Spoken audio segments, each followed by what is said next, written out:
Hello, Stropes here again. So this week I am doing something a little bit new. We are taking the General Grievous starter deck, adding 25 cards, and using about $5 or $6 to turn it into a fully fledged and functional Twin Suns deck. So we'll get right into it with the leaders. So of course we are using General Grievous because he is the leader of that starter deck. We are pairing him with Nute Gunray. Nute Gunray's action is you can exhaust him. If you have 2 or more friendly units that were defeated this phase, you can create a battle droid token. This synergizes really well with General Grievous because a lot of droids are dying due to his ability. His ability is that you exhaust him to give a droid unit Sentinel for this phase. There are also very many exploit cards and exploit synergies in his deck, and Nute Gunray functions very well with that because he gives us a steady supply of battle droids. He doesn't care whether droids are dying, just whether that anything is dying, and then he gives us extra tokens. So very, very useful. The base, we have selected the rare base for this set. That is the Droid Manufactory. Now these new bases are very good with in Twin Suns specifically because they are when you deploy a leader or unit leader units that you control get either like a power bonus or a defense bonus, or when you deploy a leader they trigger. Because in Twin Suns you've got 2 leaders, you can double up on those triggers. So for the Droid Manufactory in this instance, in this deck, that is really giving us 4 battle droid tokens in total instead of just the 2 that we would be getting in a constructed deck. So that is fantastic because it will fuel a lot of our exploit synergies, and it is very worth it even for the base hit, I think, even in this scenario, just because Grievous is protecting our base so well, giving Sentinel to our droids, and also there are a fair amount of Sentinel droids in the deck already. The next section we've got here are the exploit cards. So we are upgrading the exploit suite right now. Even legendary cards like Gore are pretty inexpensive. We'll go through these ones in the front row at least. They're the main ones. We've got O.C. Sobek there. So he captures an enemy non-leader ground unit with cost equal to or less than the number of resources you pay for him. Now he does have exploit 3, so you could technically even pay him for free, but if you do that he doesn't capture anyone, so he kind of allows you to customize what he'll capture. You can pay the full for him and get something 6 or less, but you can also sack maybe 1 droid to him and get something that's like 3 or 4 if there's like a legendary Boba unit out or something like that. So he's very useful because he is also kind of like removal on a unit, and removal on units is pretty good. Especially, I mean, like even later on in the game, by the time you're about round 6, that 1 or 2 turns having captured something, even if they could rescue it later, is sometimes all it takes to swing the game in your favor. Now Gore is a super good card in this deck. He's got exploit 3, so you can get him out on 6 if you can sack 3 units. Now he has Sentinel, so they'll have to run stuff into him if they're trying to get to your base. He's also got ambush, so he can straight up attack something and with his 7 power probably kill it. And he's also got overwhelm, so if it already had some damage on it, he's going to be hitting the base for even more for that extra. Really great card. We've got Sand Hill there. He's got exploit 3, so another card that can come out for free technically, but he's got an on attack ability is for each friendly unit that was defeated this phase, you can then ready a friendly resource. So this is something that is, fun about Twin Suns, is that you can't, in a constructed deck, you can't include green and yellow and blue without aspect penalties. So we can include all of the best, all of the greatest stuff in all of the colors for the exploit synergies. Sandhell is great because he's basically ramping you. So if you've got 3 or 4 units that have died, maybe you just played Gore, you played Gore on 6 after playing Sandhill the turn before. Then you attack with Sandhill the following turn after sacking all that stuff to Gore. You're basically ramping for 3 at that point because he's going to ready 3 resources. So great card.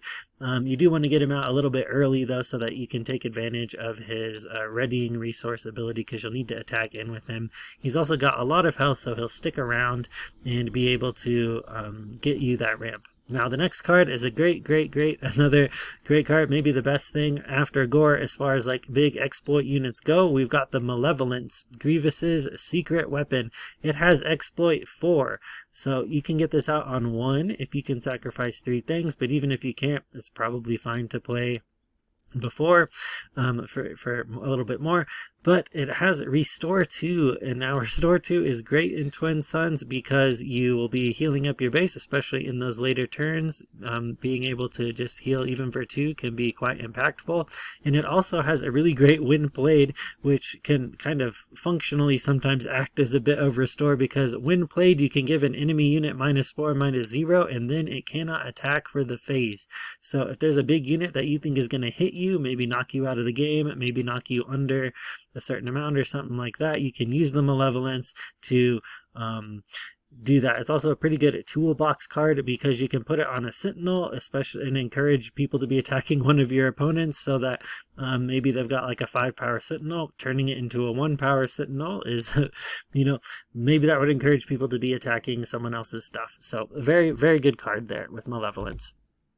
Now, the next suite of cards that we are adding is a fodder section, because to fuel all of the exploit stuff that we just saw on the last page, we need stuff to sacrifice to it.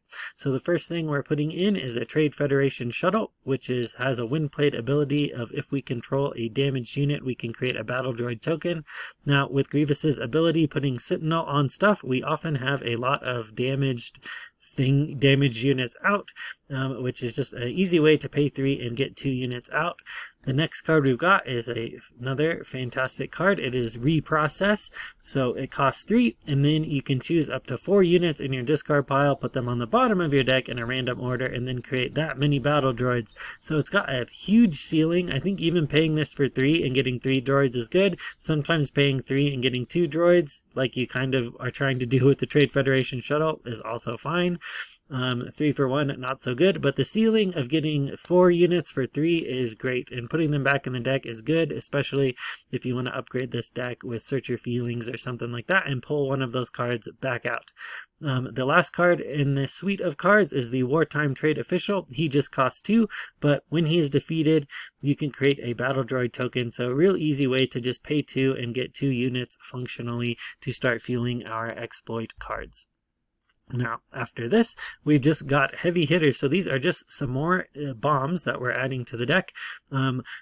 Just a little bit more generic because they don't have exploit themselves, although some of them will pair with some of the other stuff very well.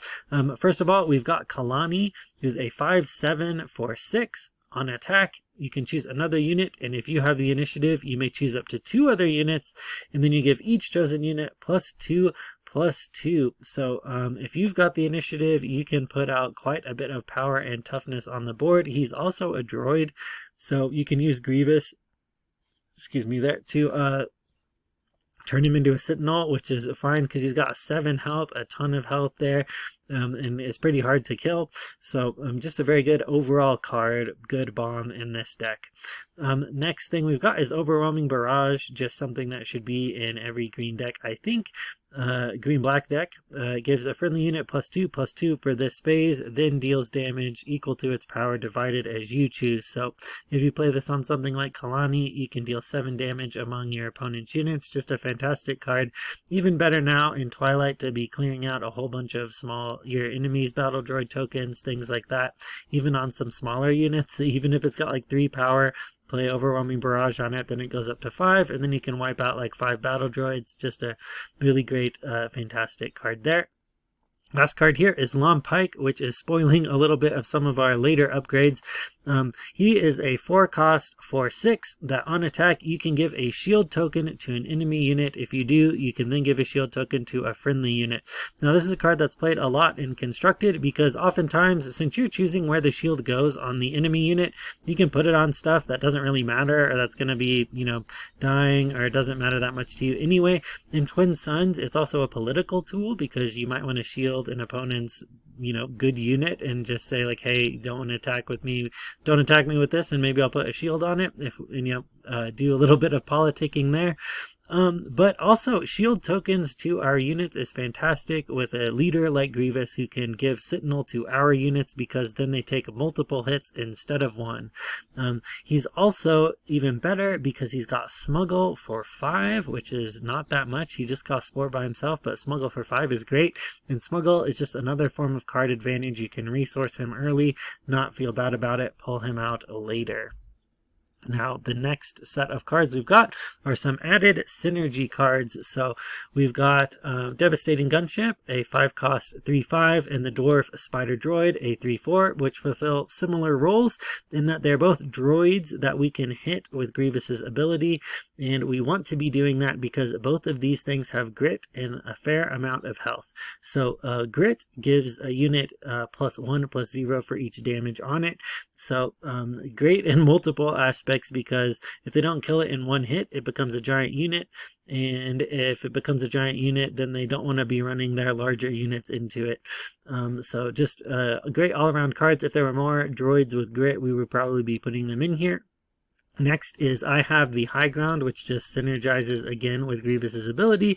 It gives a friendly, you choose a friendly unit, and then each enemy unit gets -4/-0 while it is attacking that unit for the phase. So even just a lowly 1/1 battle droid token with I have the High Ground will survive all of the 3-power hits in the world, all of the 4-power hits in the world, and it just allows you to clog up the ground very well. Unless they've got a Saboteur unit out there, basically can't attack you for the phase. Very good card.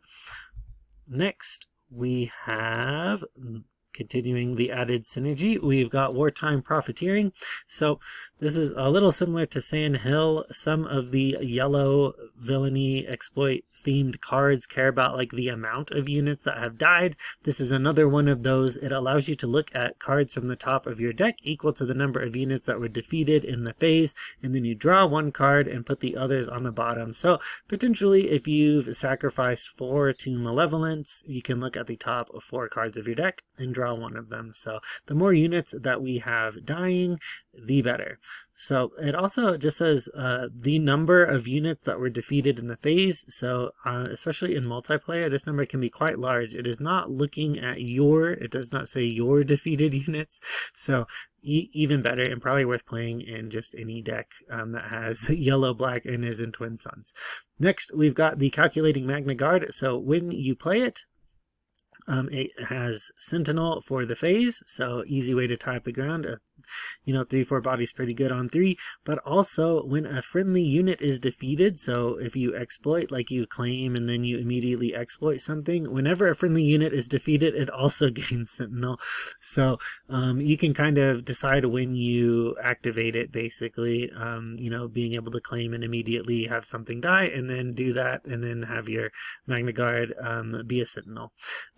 Just great all-around card there. And then lastly, we've got the Elite P38, just a good card for a cost. It's a 3-cost 3/2 in space, which is just, good to be playing. And then when played, when defeated, you can deal a damage to a unit. So nice to ping battle droids or to ping shields off of more pesky things. Just very useful to be able to do that. After that, we have got shields. So I talked about this a bit with Long Pike, and I think you could make the case to put more cards that give shields throughout the deck. I just included some because I wanted to have 25 new cards and then 25 cards from the starter deck, but I think there's a version of this deck where you kind of emphasize shields maybe a little bit more, play a little bit more of a turtling strategy. The first card, though, these are kind of, I think, like the overall best and easiest includes, and they're also pretty cheap. Just resource-wise, but also monetarily. Jetpack is just a fantastic card, another smuggle card, so you don't feel bad putting it away. It costs 2, you attach it to a non-vehicle, and when played you give a shield to it. At the end of the phase, you do have to defeat that shield, but sometimes, again, that's all you need. Put it on a Sentinel so they can't attack you, can't attack your base, or you put it on one of your things and then run into theirs on purpose and get a value trade. The smuggle is for 4, which is not bad, and it also gives you a power bonus so you can hit up a little bit with that shield. The next thing is Asteroid Sanctuary, a good kind of stall card where you can exhaust an enemy unit. always useful throughout every phase of the game. Sometimes Twin Suns just last 6 rounds. Or up to about 6 resources, and being able to just like exhaust the biggest enemy that would be out at that point is sometimes all you really need. But it also gives a shield token to a friendly unit that costs 3 or less. So if you've got, maybe you just got a droid token out with Nute, then you can shield it, and then potentially you can also turn it into a Sentinel with a Grievous. Next, we've just got a little bit of removal and ramp. Now Good to Me Dead is not strictly removal, but it is stall. It only costs 2. You exhaust a unit and it can't ready for the round, so it basically turns off a unit for 2 rounds, the round you play it, and then the next one. It's just a good all-around stall piece. Just useful card, constructed playable card. And again, because sometimes you're just going up to about 6 resources, turning off a card for 2 of those rounds is often like all you really need. Resupply is just a straightforward ramp card. You pay 3 and then put it into play as a resource. You know it, you love it. So just easy, because it helps us get our leaders out a little bit earlier, and doing that is good, especially because of our base. We want to be getting those droids out as soon as we can, so including ramp to be able to do that ASAP. We want to be able to do that. Now we are going into the trades. So you've seen some of these cards before already, but these are I took 5 cards out of the starter deck and then put in these cards in their place. So we took out the Separatist Super Tank just because it is like basically the common draft version of the rare Malevolence. They both cost 9. Separatist Super Tank has exploit 3, but then like no other keywords, and Malevolence has exploit 4 and a whole bunch of keywords and is in space. So just like a strictly kind of better upgrade. After this, we took out In Pursuit. Now, In Pursuit is an interesting card. It costs 0. You can exhaust a friendly unit and then exhaust an enemy unit. So really great for a cost. You can't get better than costing nothing. And because of the amount of small battle droids that we have, tapping a battle droid to like tap down a Luke or something is good. So I think there's a case to be made for this card. But I think I have the high ground. Again, it's just like better, like it has a much higher ceiling, will work out much better most of the time because of the amount of Sentinel units that we've got, and basically turn off attacks on our base for like a whole phase from potentially the entire table, versus In Pursuit tapping down one thing for 0. And I have the high ground, only costs 1, so also not the big of a cost difference. Now the next trade that we've got is a super battle droid for a droid commando. So I mean, again, just a strictly better upgrade. The super battle droid is 3 for 4/3. The droid commando is the exact same, but while you have a separatist, it gains ambush. So being able to ambush as opposed to not being able to ambush, easy decision right there.